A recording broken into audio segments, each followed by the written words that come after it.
ಕರ್ನಾಟಕ ರಾಜ್ಯ ಸರ್ಕಾರಿ ನೌಕರರ ಸಂಘ ಬೆಂಗಳೂರು ಶೈಕ್ಷಣಿಕ ಜಲಾಶಯಕ್ಕೆ ಚಿಕ್ಕೋಡಿಯ ಇವತ್ತಿನ ಈ ಒಂದು ಸಂಘಟನಾ ಸಭೆಗೆ ತಾವೆಲ್ಲ ಆಗಮಿಸಿದ್ವಿ. ಅದಕ್ಕೆಲ್ಲ ಪ್ರಥಮವಾಗಿ ಅತಿಮಯಾದಂತಹ ಸ್ವಾಗತ. ಈ ಒಂದು ಸಂದರ್ಭದಲ್ಲಿ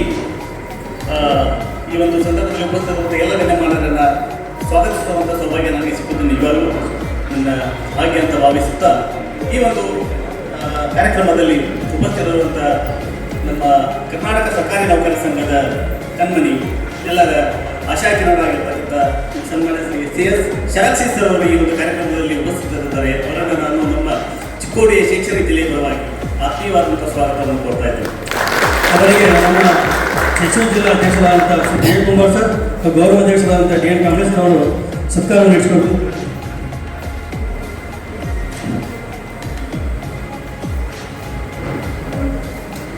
बस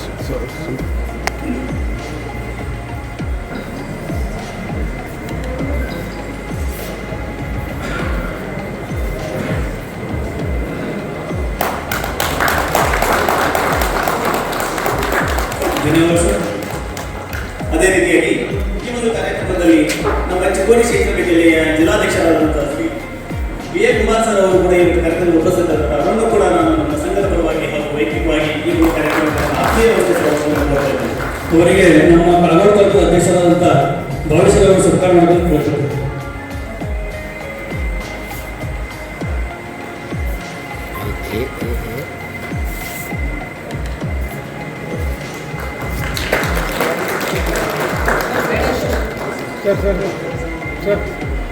ಸರ್ ಈ ಕಡೆ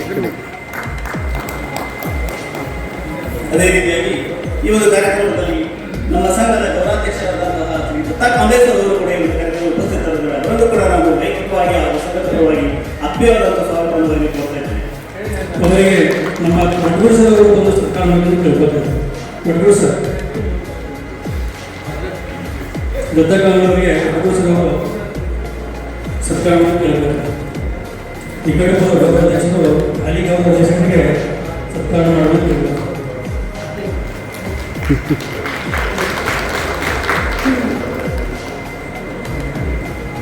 ಅದೇ ರೀತಿಯಾಗಿ ಅರುಣ್ ಸಂಗೊಳ್ಳಿ ಸರ್, ಹಿರಿಯ ಉಪಾಧ್ಯಕ್ಷರು, ಶೈಕ್ಷಣಿಕ ಜಲಾಶಯ ಚಿಕ್ಕೋಡಿ, ಇವರು ಕೂಡ ಈ ಒಂದು ಕಾರ್ಯಕ್ರಮದಲ್ಲಿ ಉಪಸ್ಥಿತರಿದ್ದಾರೆ.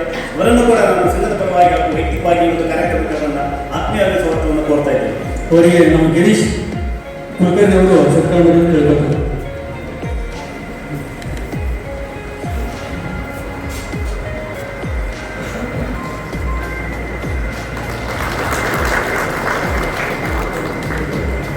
ಶ್ರೀ ಗೌಡಪ್ಪ ಸತ್ತಿ, ಹಿರಿಯ ಉಪಾಧ್ಯಕ್ಷರು, ಶೈಕ್ಷಣಿಕ ಜಲಾಶಯ ಚಿಕ್ಕೋಡಿ, ಇವರು ಕೂಡ ಈ ಒಂದು ಕಾರ್ಯಕ್ರಮದಲ್ಲಿ ಉಪಸ್ಥಿತರಿದ್ದಾರೆ. ಅವರನ್ನು ಕೂಡ ನಾನು ನಮ್ಮ ಸಂಘದ ಪರವಾಗಿ ಹಾಗೂ ವೈಯಕ್ತಿಕವಾಗಿ ಈ ಒಂದು ಕಾರ್ಯಕ್ರಮಕ್ಕೆ ಪೂರ್ವವಾದಂಥ ಒಂದು ಸ್ವಾಗತವನ್ನು ಕೋರ್ತಾ ಇದ್ದೇನೆ.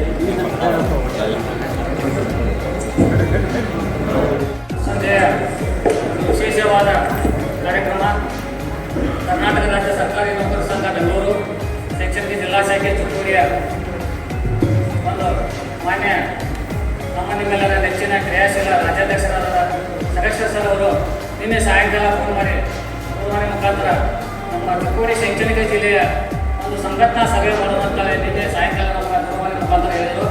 ಆ ತಕ್ಷಣ ತಾವು ಎಲ್ಲ ಅರೇಂಜ್ಮೆಂಟ್ ಮಾಡೋಣ ಅಂತ ಹೇಳಿದರು. ಆ ಪ್ರಕಾರ ನಮ್ಮ ಎಲ್ಲ ಸಂಘದ ಪದಾಧಿಕಾರಿಗಳು ಎಲ್ಲರೂ ಕೂಡಿ ಇವತ್ತಿನ ದಿವಸ ನಾವು ಚಿಕ್ಕೋಡಿ ಶೈಕ್ಷಣಿಕ ಜಿಲ್ಲೆಯ ಎಲ್ಲ ತಾಲೂಕಾ ಅಧ್ಯಕ್ಷರು, ಜಿಲ್ಲಾ ಪದಾಧಿಕಾರಿಗಳು, ಜಿಲ್ಲಾ ನಿರ್ದೇಶಕರು ಹಾಗೂ ಎಲ್ಲ ತಾಲೂಕಿನ ಕಾರ್ಯದರ್ಶಿಗಳು, ಖಜಾಂಚಿಗಳು, ರಾಜ್ಯ ಸದಸ್ಯರು, ಎಲ್ಲ ನಿರ್ದೇಶಕರು ಹಾಗೂ ಇನ್ನುಳಿದ ನಾಮನಿರ್ದೇಶ ಸದಸ್ಯರು ಎಲ್ಲರೂ ಈ ಕಾರ್ಯಕ್ರಮಕ್ಕೆ ಆಗಮಿಸುತ್ತಾ ನಾವು ಬಹುಮಾನ ಮುಖಾಂತರ ಹೇಳಿದಾಗ ನಾವೆಲ್ಲರೂ ಆಗಮಿಸಿದ್ದೀರಿ. ಈ ಕಾರ್ಯಕ್ರಮದ ಉದ್ಘಾಟಕರಾಗಿ ಆಗಮಿಸಿದಂಥ ನಮ್ಮ ನಿಮ್ಮೆಲ್ಲರ ನೆಚ್ಚಿನ ರಾಜ್ಯಾಧ್ಯಕ್ಷರಾದಂಥ ಸೆಲೆಕ್ಷನ್ ಸರ್ ಅವರಿಗೆ ಹಾಗೂ ಈ ವೇದಿಕೆ ಮೇಲೆ ಆಸೀನರಾದಂಥ ನಮ್ಮ ಎಲ್ಲ ಜಿಲ್ಲಾ ಮಟ್ಟದ ಎಲ್ಲ ಪದಾಧಿಕಾರಿಗಳು, ನಿರ್ದೇಶಕರು ಹಾಗೂ ತಾಲೂಕು ಅಧ್ಯಕ್ಷರು, ರಾಜ್ಯ ಪರಿಷತ್ ಸದಸ್ಯರು, ರಾಜ್ಯ ಸಂಘಟನಾ ಕಾರ್ಯದರ್ಶಿಗಳು ಹಾಗೂ ವೇದಿಕೆಯ ಮುಂಭಾಗದಲ್ಲಿ ಆಸೀನರಾದಂಥ ನಮ್ಮ ಎಲ್ಲ ತಾಲೂಕಿನ ಪದಾಧಿಕಾರಿ, ಎಲ್ಲ ಹಂತದ ಪದಾಧಿಕಾರಿಗಳು, ನಿರ್ದೇಶಕರು, ರಾಜ್ಯಾಧ್ಯಕ್ಷರ ಆದ ನಂತರ ಈ ಒಂದು ನಮ್ಮ ನೌಕರರಿಗೆ, ರಾಜ್ಯ ಸರ್ಕಾರಿ ನೌಕರರಿಗೆ ಅನೇಕ ಒಂದು ಪಟ್ಟಿ ಮಾಡ್ಕೊಂಡು ಹೇಳ್ಕೊಂಡು ಹೋದ್ರೆ ಅರ್ಧ ಗಂಟೆ ಆಗುತ್ತೆ. ಪ್ರತಿಯೊಬ್ಬರಿಗೂ ಗೊತ್ತು 25ರಿಂದ 30 ಆದೇಶಗಳನ್ನು ನಮ್ಮ ಸರ್ಕಾರಿ ನೌಕರರಿಗೆ ಆದೇಶ ಬೇಡಿಕೆಗಳನ್ನು ಏನೇ ಇದ್ರು ನಾವು ಬೇಡಿಕೆಗಳು ಸಲ್ಲಿಸೇ ಇದ್ರು ಅವರು ನಮ್ಮ ಕಷ್ಟ ಸುಖಗಳನ್ನು ಅರಿತು ಅವರಾಗಿ ಎಷ್ಟೋ ಸ್ವಯಂ ಪ್ರೇರಿತೆಯಿಂದ ಸರ್ಕಾರದವರು ಗಮನ ತಂದು ಮನವಿ ಮಾಡಿಕೊಂಡು ಆದೇಶಗಳನ್ನು ಮಾಡುವಂತ ಕೆಲಸ ಮಾಡಿದ್ದಾರೆ. ಅದಕ್ಕೆ ಇನ್ನು ಮುಂದೆ ಇಂಥ ಕೆಲಸಗಳಲ್ಲಿ ನಾವು ಯಾವ್ದಾದ್ರು ಇದ್ರಂದ್ರೆ ಸರ್ ಹಿಂಗೆ ಆಗೈತೆ ಅಂತಂದ್ರೆ 84 ಇಲಾಖೆಗಳ ಒಂದು ಯಾವ್ದಾರ ಒಂದು ಇಲಾಖೆ ಒಬ್ರು ಯಾರೇ ಹೇಳಕ್ ಹೋದ್ರಂದ್ರೆ ಇಂಥ ವಿಷಯ ಅದು ನನಗೆ ಗೊತ್ತಪ್ಪ ಅಂತ ಅವರೇ ನಮ್ಗಿಂತ ಮುಂಚೆ ಅವರೇ ಹೇಳುವಂತ ಒಂದು 84 ಇಲಾಖೆ ಏನೇನು ಸಮಸ್ಯೆ ಇದಾವ, ಏನು ಆಗಬೇಕು, ಏನು ಆಗಿದಾವ ಅನ್ನೋ ಬಗ್ಗೆ ಗೌರವವಂತ ಅವ್ರಿಗೆ ಮಾಹಿತಿಯನ್ನು ತಿಳಿಯಲಿಕ್ಕೆ ಇಂಥ ರಾಜ್ಯಾಧ್ಯಕ್ಷರು ಸಿಕ್ಕಿದಂಥ ಪುಣ್ಯ. ಈ ರಾಜ್ಯಾಧ್ಯಕ್ಷರಿಂದ ಇನ್ನು ನಮ್ಮ ಹಲವಾರು ಇನ್ನು ಕೆಲವು ಎಲ್ಲ ಬೇಡಿಕೆಗಳನ್ನು ಈಡೇರಿಸಂತಾಗಿದೆ. ಆದರೆ ಇನ್ನು ಕೆಲವು ಒಂದು ಹಂತದಲ್ಲಿರುವ ಅದನ್ನು ರಾಜ್ಯಾಧ್ಯಕ್ಷರು ಹೇಳ್ತಾರೆ. ಯಾವುದೊಂದು ವಿಶೇಷವಾಗಿ NPS ಇಂದ OPS ಹಾಗೂ ಕೇಂದ್ರ ಸಮಾನ ವೇತನದ 2 ಆದೇಶಗಳನ್ನು ಮಾಡಿದರೆ ನಮ್ಮ ಸರ್ಕಾರ ರಾಜ್ಯ ಸರ್ಕಾರಿ ನೌಕರರಿಗೆ ಆಗುವಂತ ಯಾವುದೇ ಬೇಡಿಕೆಗಳು ಉಳಿದಿಲ್ಲ ಅಂತ ಒಂದು ನನ್ನ ಭಾವನೆ. ಆದ ಕಾರಣ ಇವತ್ತಿನ ದಿವಸ ಇಂಥ ಸನ್ನಿವೇಶಗಳನ್ನು ನಾವು ಪ್ರತಿಯೊಬ್ಬರು ಹಿಂದಿನ ಅಧ್ಯಕ್ಷರಿದ್ರು ಯಾರ ಅಧ್ಯಕ್ಷರು ಏನಾದ್ರು ಯಾರಿಗೂ ಗೊತ್ತಿರ್ತಿಲ್ಲ. ಈಗ ನಾವು 2019ರಿಂದ ಸಂಘಟನೆ ನಾವು ಇದ್ದಿದ್ದಿಲ್ಲ, ಎಷ್ಟೋ ಜನ ನಾವು ಇದ್ದಿದ್ದಿಲ್ಲ. ಈ ರಾಜ್ಯಾಧ್ಯಕ್ಷರು ಸನ್ಮಾನ್ಯ ಸದಸ್ಯರು ಬಂದಾಗಿನಿಂದ ಇಂಥ ಒಂದು ರಾಜ್ಯ ಇಡೀ ದೇಶದಲ್ಲಿ ನಮ್ಮ ಒಳ್ಳೆಯ ಒಂದು ಪ್ರಥಮ ಸ್ಥಾನದಲ್ಲಿರುವಂಥ ಒಳ್ಳೆಯ ಸಂಘಟಕ ಆಗಿರುವಂಥ ಒಳ್ಳೆಯ ಸಂಘ ಇದ್ದಂತ ಅಂತಂದ್ರೆ ಕರ್ನಾಟಕ ರಾಜ್ಯ ಸರ್ಕಾರಿ ನೌಕರ ಸಂಘ ಎನ್ನುವ ಒಂದೇ ಒಂದು. ಅದರಲ್ಲಿ ವಿಶೇಷವಾಗಿ ನಮ್ಮ ಮಹಿಳಾ ನೌಕರರ ಬಗ್ಗೆ ಬಹಳ ಒಂದು ಒತ್ತು ಕೊಟ್ಟು ಅನೇಕ ಒಂದು ಆದೇಶಗಳನ್ನು ಮಾಡಿದ್ದಾರೆ. ಆದ ಕಾರಣ ಇವತ್ತಿನ ದಿವಸ ನಾವು ಚಿಕ್ಕೋಡಿಯಲ್ಲಿ ಮತ್ತು ವಿಶೇಷವಾಗಿ ಎಲ್ಲ ನಮ್ಮ ಪ್ರತಿ ತಾಲೂಕು ಮಟ್ಟದಲ್ಲಾಗಲಿ ಜಿಲ್ಲಾ ಮಟ್ಟದಲ್ಲಾಗಲಿ ಅನೇಕ ಬಾರಿ ಹೋಗಿ ಸಂಘಟನೆಯನ್ನು ಅವರು ಬಲಿಷ್ಠವಾಗಿ ಮಾಡುವಂಥ ಕೆಲಸ ಮಾಡಿದ್ದಾರೆ. ಆದರೆ ಮುಂದಿನ ದಿನಗಳಲ್ಲಿ ನಾವು ಇನ್ನೂ ಅನೇಕ ನಮ್ಮ ಸಮಸ್ಯೆಗಳು ಏನೇ ಇದ್ರು ಸರ್ ಮತ್ತೊಂದು ತಮ್ಮಲ್ಲಿ ಮನೆಯುವಂತೆ ಒಂದು ವಿಷಯ ಕ್ಲಾರಿಫಿಕೇಶನ್ ಕೊಡೋದು ಸರ್. ಕರ್ನಾಟಕ ಆರೋಗ್ಯ ಸಂಜೀವಿನಿ ಬಗ್ಗೆ ಕೆಲವು ಸ್ವಲ್ಪ ನಮ್ಮ ನೌಕರರಲ್ಲಿ ಗೊಂದಲದ ನನ್ನ ಬಗ್ಗೆ ತಾವು ಸ್ಪಷ್ಟೀಕರಣ ಕೊಡಬೇಕಂತ ತಮ್ಮಲ್ಲಿ ವಿನಂತಿ ಮಾಡ್ಕೊತಾ ಇದ್ದಾರೆ ಸರ್. ನಾನು ಇನ್ನೇನಿಲ್ಲ ಸರ್. ಮತ್ತೊಂದು ಈ ತಾವೇ ನೋಡಿದ್ರೆ ನಮ್ಮ ಕಟ್ಟಡ ಬಗ್ಗೆ, ಈ ಕಟ್ಟಡವನ್ನು ನಮ್ಮ ಎಲ್ಲ ಶೈಕ್ಷಣಿಕ ಜಿಲ್ಲಾ 14,000 ನೌಕರ ಪರವಾಗಿ ತಮ್ಮಲ್ಲಿ ವಿನಂತಿ ಮಾಡ್ಕೊತಾ ಇದ್ದೇನೆ.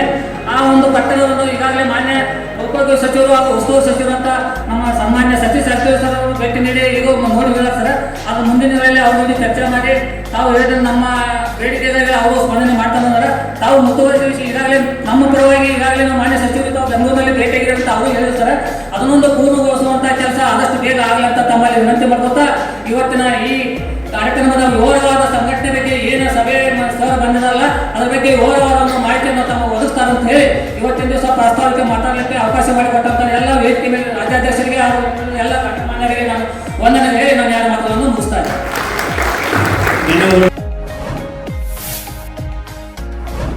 ಏನು ತಾವೆಲ್ಲ ಕೂಡ ಸೇರಿದ್ದೀರಾ.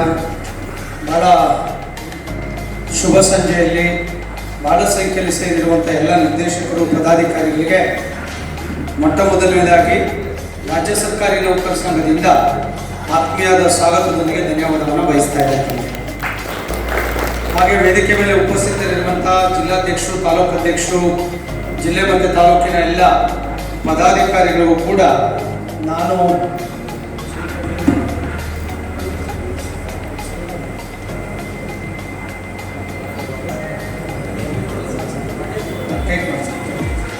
ಸರಿ ಅವರೆಲ್ಲರಿಗೂ ಕೂಡ ನಾನು ಧನ್ಯವಾದಗಳು ಸಲ್ಲಿಸ್ತೇನೆ. ವಿಷಯ ಅಷ್ಟೇ, ನಾನು ನಿನ್ನೆ ಸಂಜೆ ನಾಳೆ ಬೆಳಗ್ಗೆ ಏನೋ ಒಂದು ಖಾಸಗಿ ಕಾರ್ಯಕ್ರಮ ಇತ್ತು, ಹಾಗಾಗಿ ಬರ್ತಾ ಇದ್ದೀನಿ. ಹೆಂಗೂ ಸಂಜೆ ಒಂದು ಸ್ಟೇ ಮಾಡಬೇಕಿತ್ತು. ಹಾಗೆ ಕುಂಬಾರ ಅವರಿಗೆ ರಿಕ್ವೆಸ್ಟ್ ಮಾಡಿದೆ, ನಾಳೆ ಏನಾದರೂ ಕೂಡ ನಮ್ಮ ಆಫೀಸ್ ಬೇರರ್ಸ್ ಎಲ್ಲ ಸೇರ್ಲಿಕ್ಕೆ ಆಗ್ತದ, ಸುಮ್ಮನೆ ಒಂದಿಷ್ಟು ಚರ್ಚೆ ಮಾಡಲಿಕ್ಕಾಗತ್ತೆ ಅಂತ ಹೇಳಿದಾಗ ನೆನ್ನೆ ಮೆಸೇಜ್ ಕೊಟ್ಟಾಗ ಮಧ್ಯಾಹ್ನದಿಂದ ಇಷ್ಟೊತ್ತಿಗೆ ಇಷ್ಟೊಂದು ಬೃಹತ್ತಾದ ಸಂಖ್ಯೆಯಲ್ಲಿ ಪದಾಧಿಕಾರಿಗಳು, ನಿರ್ದೇಶಕರು ಸೇರಿದ್ದೀರಾ. ನಿಮಗೆ ಧನ್ಯವಾದ ಸಲ್ಲಿಸ್ತೇನೆ. ಇದು ಸಂಘಟನೆಯ ಶಕ್ತಿ, ಇದು ಸಂಘಟನೆ ಅಸ್ತಿತ್ವದಲ್ಲಿದೆ.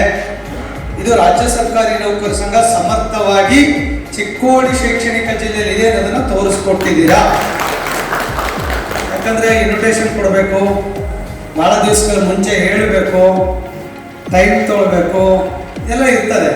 ಸಂಘಟನೆ ಅಂದ್ರೆ ಹಂಗಲ್ಲ, ಹೋರಾಟಗಳಂದ್ರೆ ಹಂಗಲ್ಲ.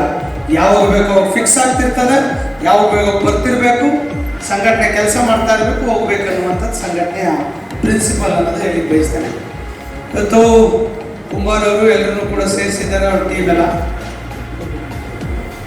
ಇವತ್ತು ಸರ್ಕಾರಿ ನೌಕರ ಸಂಘ ಹೆಂಗಿದೆ, ಹೆಂಗೆ ಕೆಲಸ ಮಾಡ್ತಾ ಇದೆ ನಮಗೆಲ್ಲ ಕೂಡ ಗೊತ್ತಿದೆ.